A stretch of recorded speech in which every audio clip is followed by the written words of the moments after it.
Good morning from Panhandle Outdoors, America's only daily outdoor TV show. Your source for fishing, hunting, and information for folks who enjoy the great outdoors. Now sit back, relax. It's Panhandle Outdoors.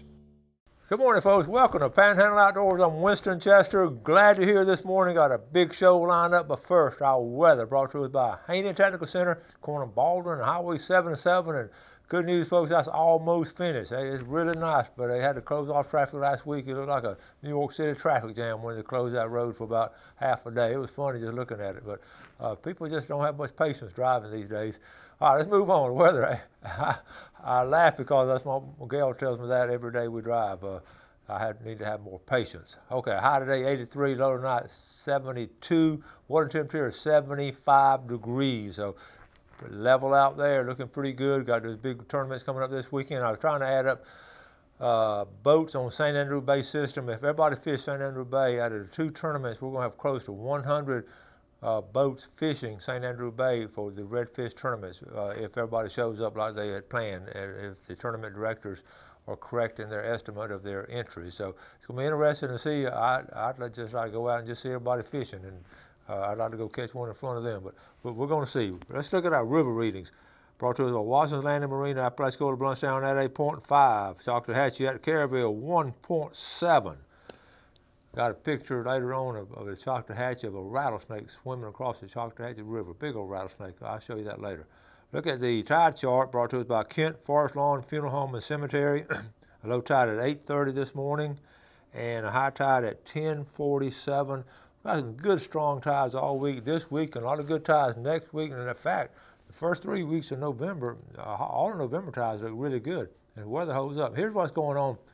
Why it's so dry, we can't get any moisture. There's just a high pressure area sitting over the whole southeast on into over Texas, Oklahoma, and it's just keeping everything pushed away. And that high pressure, I don't know, I'm going to call myself an amateur meteorologist because I love weather and the patterns and how everything sets up, but sometimes when you say high pressure, you have different degrees of high pressure. Sometimes high pressure will come in for a day or two and get knocked out of the way, but sometimes that high pressure gets really strong and just holds its own for a long time, and that's what's going on lately. That's why it's so dry. And I'd urge you to water your plants and everything, and I know you garden people do all that, but the yard, and also a lot of food plots that just didn't make it. Now, people are planting over and starting over, but no rain in the near future from what they're telling us, so we're just hanging there, do the best we can. Marine forecast east, southeast at about 5 to 10.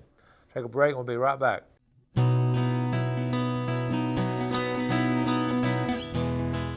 Okay, welcome back. I got a couple of pictures we want to show you, and then we're going to finish up about those deer collisions yesterday. Okay, let's go to this first one here. Speaking of deer collision, Bubba Bittinger, this is out in Texas. Bubba lives out there now. He's from Southport, but that one just got run over. He'd been watching, the interesting thing about this particular one, he'd been watching it on his game camera, and he found it the other day beside the road. Tom Gurley, there's some great pictures of monarch butterfly. Look at the clarity, and Tom we show his pictures all the time. And we're going to talk about a monarch butterfly and a migration. But what made me think about it when Tom sent these pictures, they're just beautiful pictures he sends here. Okay, here's some more of them here. Okay, so now let's go up. Let's talk about I got another fishing picture. This is Justin Brogdon. Well, Cole, 2 big Spanish caught today. Also had 15 little ones that I throw back, but Spanish mackerel are very plentiful now if you want to catch some Spanish. Also, Brenda Hendricks, she and her husband went out yesterday. They love to fish, and they got a little bit of everything. Sheephead, drum, redfish. Good day, Brenda Hendricks over there in Parker. All right, okay, here's some deer collisions. I want to talk before I get into it, I want to talk a minute about it. Really, the biggest thing about deer collisions is so prevalent all throughout the country, not just the southeast, but throughout the country. And the biggest thing is just being careful and being aware of them. And again, I brought it up yesterday because Jeff and I talked before the show about seeing them, and then I started looking at statistics and all. And this is the time of year. November, first biggest month of deer collisions is November, followed by October, then December. And also, I'm just going to go through, and I pulled some pictures. These are not local pictures, these are general pictures and all, but just show you the damage the deer can do. It's just deer collision picture. And see, they'll go through the windshield. If you're going fast, they're going to fly through that windshield. They're going to land in the front seat. And this is a great picture here. Fortunately, this motorcyclist was okay. He was able to slide, but it's amazing the chance of being hit on a motorcycle by a deer, but what a great picture. And the sign, the deer crossing sign, this is not staged. This deer crossing sign means a deer in the area. So if you see that, especially at night and all, slow down a little bit. Those signs aren't put up for roadside decorations. They're for information and for motorists. How about a moose? Look at that moose. Can you imagine a big moose just destroying a car and whoever's in it? I mean, wow. Okay. There's 2.3 million deer-related accidents, 95,000 per month, and 3,000 a day. Now that's not my stats. That's State Farm Insurance, and they should know because they have to pay out a lot. 3,000 a day. That seems like a lot, don't it? Great day. Okay. So anyway, I wrote down a couple of tips and all for how to avoid deer. Okay. I just want to go over them with you. Slow down. We'll talk about slow down. Don't, especially during dusk and dawn, really be aware. I can still remember my driver's ed teacher was named Wendell Hoover, big old football coach, University of Georgia graduate, and he was a tough dude, but he was strict in driver's ed, but I still remember some of the things he taught me, and that's why I'm so glad driver's ed is getting back in the school system. It should have never been taken out. That was a mistake. But anyway, we have it back in there. Everybody needs to take driver's ed. So anyway, he said the hardest time to drive, about seeing things and all, and this was ingrained in me when I was 16 years old, is right there at dusk. You just always drive slow and be careful. Same way with deer. So make sure you buckle up. Use your high beams. As much as you can, use your high beams at night.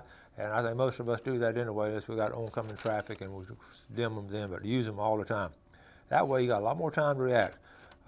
This is probably the most important one. If you see a deer dash out in front of you, first thing you do is just brake. Do not swerve, okay?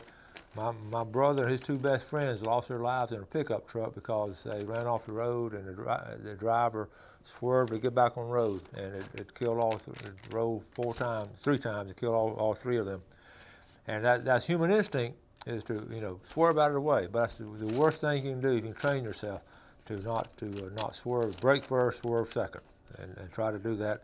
Try to think about it. Focus. Stay focused. If you see that deer coming out there, stay focused on the road and say, "Oh my goodness," and turn away. Okay. And a couple more. Avoid distractions. We were talking. I actually saw a guy distractions. Of course, the big thing now. This is the biggest distraction, and it's not just teenagers. It's grown-ups, and I even seeing old people like me doing it now. But I was on the interstate on I-65 north of Birmingham Sunday, and we actually, and I'm going 75, and actually I saw a guy flying past me, and he was going close to 90, folks, just like this, going 90 miles an hour, because he just flew by me. And those are distractions we gotta be aware of. And then let's see. Oh, don't rely on those gimmicks like those little deer whistles that are supposed to scare the deer away. They're not really reliable according to the experts. They may or may not work. They're not guaranteed. So I never, when it first came out, I said, that's a neat idea, but I started thinking, I didn't want to install it up under the hood and that kind of stuff. So those deer gimmicks aren't that reliable. Okay? Let's take a break and we'll be right back. Okay, welcome back. We're talking about the food plots. A lot of the food plots are in trouble now because it's just so dry and drying out. And I was talking to Ronnie Groom Monday morning. Went down there showing a picture of Astor's buck, and he was just tickled with it. But we're talking about food plots. He said a lot of his guys, and even on their place, they're just having to replant. But you start to think about what in the world did we do before we had food plots and before we had planted everything else? Very simple. The deer just went around and ate acorns. Or 2 ways to pronounce it. You can say acorns or acorns, okay? So wherever part of the Panhandle you're from. But anyway, the acorn crop is so important, and what game biologists will tell you that deer, 25%, at least 25 to 30% of their diet is somewhere around an oak tree, eating those acorns. And what's so important is they don't have a lot of protein, just have a lot of carbs and all, and they can eat a lot of them, and they can just go through them, and the trees and all. if you're around this time of year, you got a tree in the yard and all, and Jeff was just telling me he heard one pinging off. They just drop all the time this time of year, off the truck and off the car. Well, I get a kick out of it. I have 2 different oak trees in my front yard, and every year I sort of judge it. They don't bear the same every year now. Some years a bumper crop and some years not. And so they have a little cycle. And that's 17 different varieties of oak trees. I mainly call them a red oak, a white oak, or black oak. But and here on the coast we have navel oaks, and we'll talk about navel oaks later. That's how a lot of the boats were built out of those navel oak trees and all. But that's not what I want to talk about today. I want to talk about the acorns. And I got these little chinky pins right here. I picked these up last night, and they're all over the place. And let's see what happens. The dark. Okay, they look just like this. I'm sure I didn't fit the same one, but anyway, they're all over the place. And of course, the squirrels. The squirrels love them. I have no problem with the squirrels coming up eating all these acorns and all. And they'll have both their cheeks full of acorns that's chewing them. I have a problem when the squirrels get in the bird feed because I have to buy that, but they have a good time with this. And then the other kind, I just slide this over. Okay, the white oak. But look at this right here. See the difference? These trees aren't 20 yards apart, aren't heck 15 yards apart. But this is the meat of it right here. And really, it looks tasteful. In fact, I looked up some recipes. People used to make acorn pies. Now that's when they're real hungry, but they have a tannic taste to them. Most of them a little bit of a bitter taste. I didn't try these out, but if you're hungry in the woods, I'm sure if you're lost in Tate's hell like C.B. Tate was, he probably would eat some of these. So anyway. And you can see different shapes and sizes of them and tops and all, but this is a plentiful supply. And what has happened over the years, a lot of people have I got a little 40 acres we talked about before, and I have a lot of trees. And what has happened over the years, the forest companies and come in there and just clear cut everything and planted pine trees. So what that's done is taken away the oak trees over the years. So you just have oak trees just in specific areas, and that's when the deer make their way to it. And my little 40 acres, I've got oak trees all over it and pine trees planted around me. So, and that's really why we came up with feeders and food plots, because of the lack of the natural habitat for the deer. So that is what has happened. But if you don't have any oak trees and all, you can buy these trees already 8 foot tall. You can buy them from some nurseries now and get them planted. They'll be bearing in no time. So, especially years down the road, you can have a supply. Fortunately, some of us have some trees out there now. Now they're cutting down all pine trees, making pasture land out of it. But the bottom line, the result is the same. We still have a loss of habitat for our game. So the acorns are very important. I was looking at some other notes. I wrote down some other notes to share with you. 25%, I said that. And one of the things too, this guy on his property every year, he's trying to decide how he could determine whether it was a bumper crop or not. And what he did, and he'd studied for years, he wrote a really, really good book on deer hunting and the game and the habitat and their diet and what they eat. And what he did, he wear a size 11 boots. So what he would do, and he's up in the northeast, but he'd travel all over the place looking for deer. When he stepped down, if his boot print, he took another step, looked down at his boot print in the dirt. If he could count 9 acorns within that outline of the boot print, that would be a good crop. If it was 10 or above, it was a bumper crop. He just did it at random. And I thought, now that's a good unscientific way to figure out how many acorns you have year in and year out. Just take your footprint, whatever, and just start, remember on another about bass fishing, Bobby Smith kept a diary each year, a ledger of all the fish he's ever caught bass fishing. And you can do the same thing as far as on your bumper crop, because I know some years I can see it in my yard, it's all over the place. And some year, this year we do not have a bumper crop. We do have a good crop, but it's not a bumper crop. I don't really have to step down, and I can just see because I can just tell. But it'll rotate every year or 2 or 3. You just have those bumper crops. And like I say, if you don't have any on your property, go ahead and plant it, because this is one of the most important things that deer will come and do. And also, if you're deer hunting, now's a good time to, if you can find the trail that they're taking, their food trail where they're headed for food, they're going to be close by. They're going to have a bedding area and where they're going to eat. And that's in between is where you need to intercept them. And a lot of times they're They're going to move that, but a little bit at a time. But basically, it's going to stay in the same area. The same bedding area is going to stay the same, and that oak tree is not going to move. That set of oaks is not going to move. They may come in according to wind at different areas, and that's usually how they do it. So, be versatile and be flexible as far as setting up your stand. Okay, so we just want to talk about some acorns this morning and make sure that you understand the importance of them in hunting deer. All right, we'll take our final break and be right back. Okay, welcome back. Let's look at our fishing game times for today. We're looking at 2:24 to 4:24 this morning. I don't want to be there at that time. And what about 2:48 to 4:48 this afternoon? That'll be nice. Okay, here's a couple of pictures I sent last night. That's why I'm showing them right here. Okay, check this out. Rattlesnakes swimming the river. Okay, check this out, folks. Okay, a rare sight this weekend seeing a big rattler swim the Choctawhatchee River. Let viewers know to be careful in this warm weather. Thanks, Michael Broom from Chipley. Michael, thank you for sharing that picture. Now, that's a scary sight when you see a big old snake going across the river, right on top of the water. I mean, they're strong swimmers. They're strong.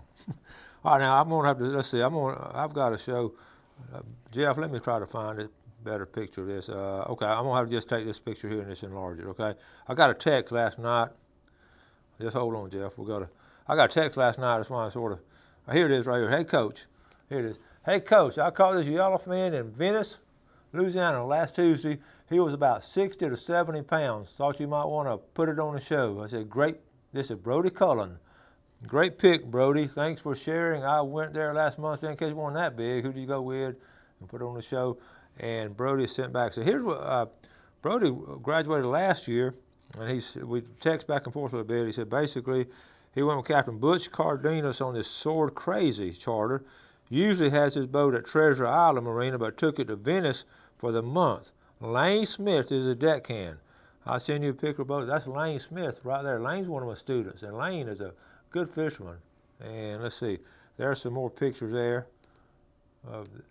You see the oil, that's the oil rig. You remember oil rig right there.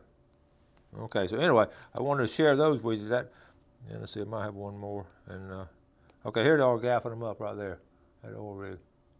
Good picture. I told him next time we need to get out there and film that.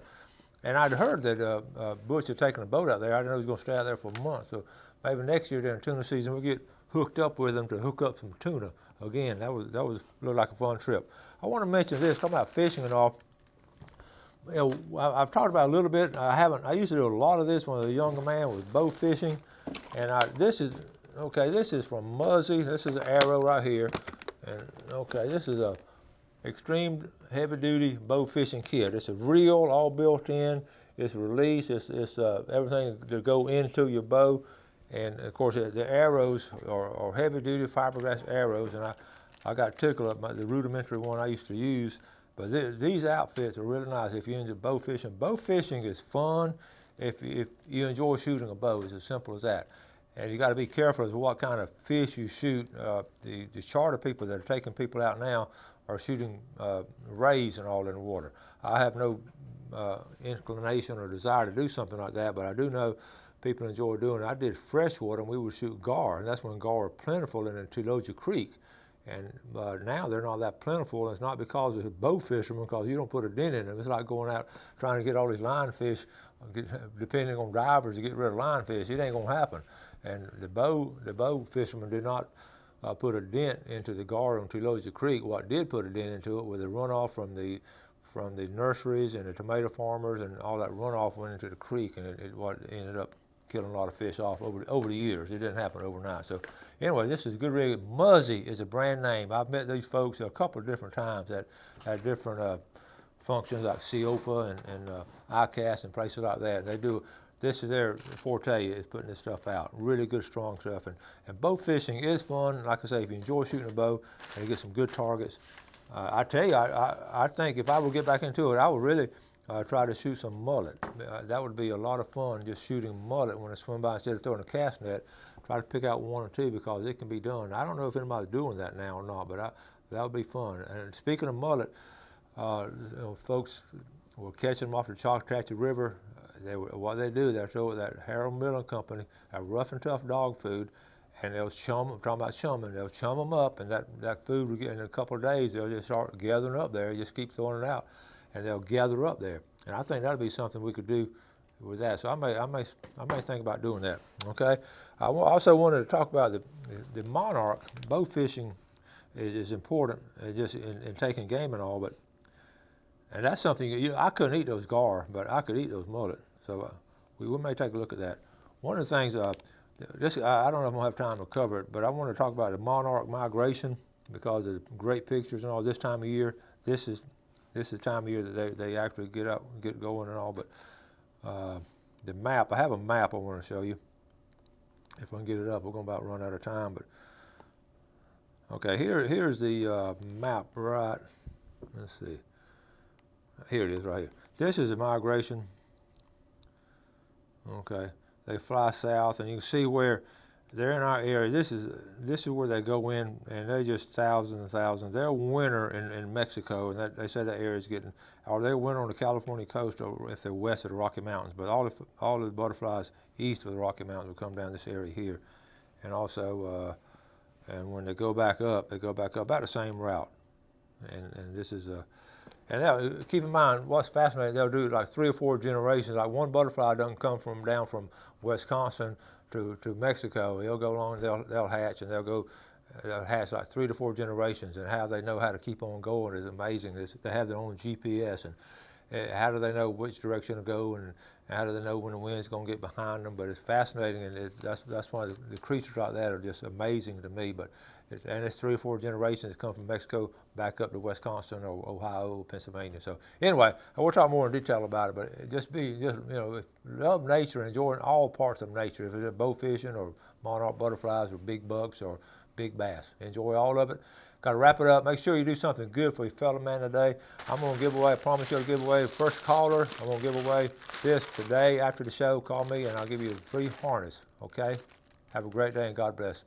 Thanks for watching America's only daily outdoor TV show, Panhandle Outdoors with Winston Chester, featuring hunting, fishing, and other activities and information to help you enjoy the great outdoors. Join us next time for Panhandle Outdoors.